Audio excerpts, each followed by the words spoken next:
Step back in time to Chicago, 1920. The nation goes dry, but the thirst for power has never been stronger. This is the story of Dark Kings. The rise and fall of the outfit, a sprawling historical crime saga set against the backdrop of Prohibition. When the 18th Amendment passes, veteran detective Frank Murphy smells trouble. He sees an open invitation for organized crime to seize control of the city. His ambitious young partner, D.V. Vance, however, smells something else entirely: opportunity. The scent of illegal money is intoxicating, and it's about to lead him down a very dark path. Our story ignites when a local brewery is brutally taken over. Frank's investigation brings him face to face with the cold efficiency of Ray Luca and his emerging criminal empire, the Outfit. Luca is a master manipulator. He sees the greed in DV's eyes and quickly copts the young detective, turning Frank's own partner into his inside man. Frank, searching for answers, turns to Lillian Robbins, the savvy owner of a high-end speakeasy. But Lillian knows that talking to the police is a death sentence, and she refuses to risk her life or her business. By 1922, the city is drowning in violence as the Outfit solidifies its bloody reign. When one of Lillian's own is executed, she's finally pushed over the edge. She begins feeding Frank Vittel anonymous tips, becoming his secret weapon in a war he doesn't even know he's losing on the inside. All the while, Frank remains tragically blind to DV's double life. 2 years later, Frank travels to New York for a Mafia conference, and the horrifying truth dawns on him. Chicago's crime wave isn't local. It's part of a national syndicate, a new empire of corruption. As Frank painstakingly builds his case from the outside, DV, now deeply entangled and fantastically wealthy, works from within, ensuring Ray Luca and the Outfit remain untouchable by Chicago law. By 1926, the corruption has reached its peak. When an alderman is murdered, Frank's investigation leads him straight to the top, revealing that the city's entire power structure, including his own police brass, is on the payroll. He's sidelined, forced to work off the books, a lone warrior against a rotten system. At the same time, DV's lavish lifestyle can no longer be ignored. The trust between partners is cracking under the weight of unspoken suspicions and mountains of dirty cash. The year is 1928, and Ray Luca's paranoia boils over into a horrifying purge.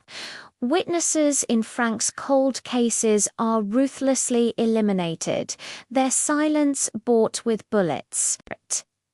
DV watches the monster he helped create and tries to pull back, but it's too late.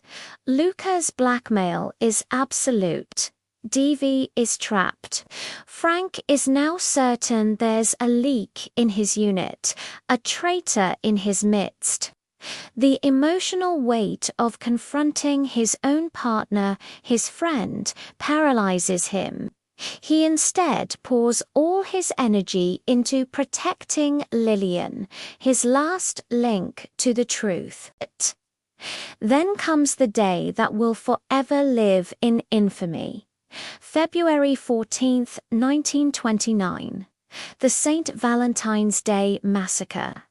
The brutal image of men dressed as police, committing cold-blooded murder, shatters Frank's spirit.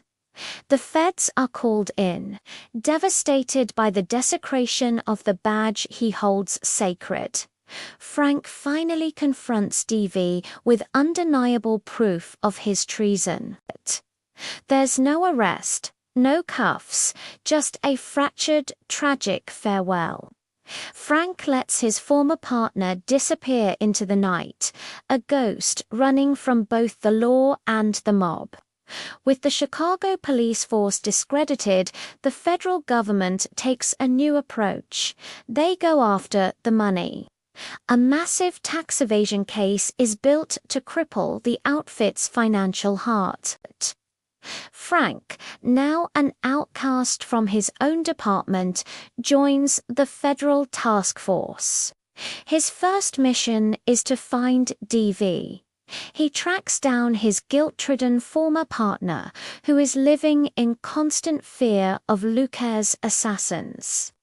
In exchange for protection, DV agrees to testify, ready to use the very financial records he helped create to bring the empire down. The trial is a media circus. DV's shocking testimony, with Frank protecting him from the gallery, exposes the breathtaking scale of the corruption. Lillian, using her social influence, turns public opinion into a weapon against Luca.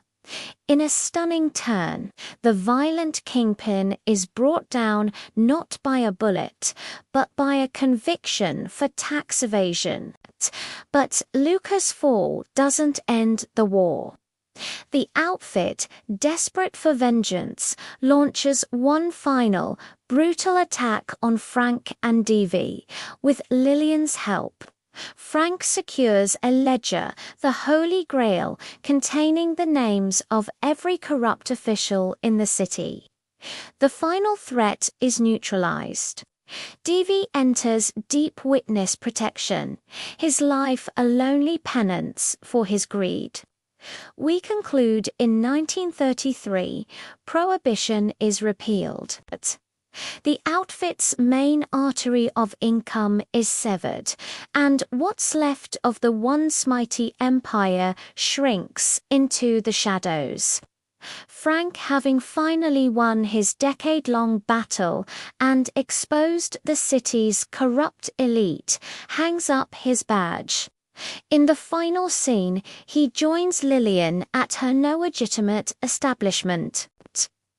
The era of the Dark Kings is over, but as they share a quiet drink, they know the fight for a truly just city is a legacy that must be passed on. Frank Murphy has, at last, earned his peace. Thank you for watching. If you were captivated by the story of loyalty, betrayal, and justice, be sure to hit that like button and subscribe for more epic tales. We'll see you in the next video.